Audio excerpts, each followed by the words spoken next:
9 pengungsi Rohingya diduga hendak melarikan diri dari Kabupaten Pidi menuju Dumai, Provinsi Riau. 9 warga Rohingya tersebut kemudian ditemukan warga dan diamankan saat berjalan kaki di Desa Ranto, Kecamatan Nibung, Kabupaten Aceh Utara, Provinsi Aceh, Kamis 28 Desember 2023 malam.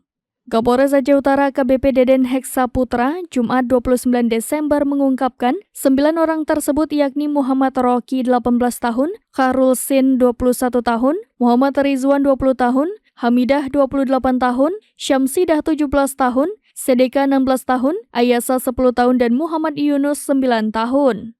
Setelah diamankan 9 pengungsi tersebut, warga langsung melaporkan ke Mapolres Aceh Utara. Kapolres Aceh Utara menyebutkan 9 pengungsi tersebut memakai gelang warna kuning dengan logo UNHCR.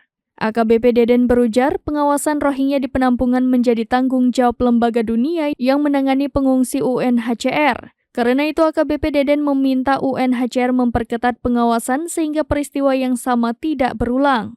Saat ini mereka telah dikembalikan ke penampungan di Pidi.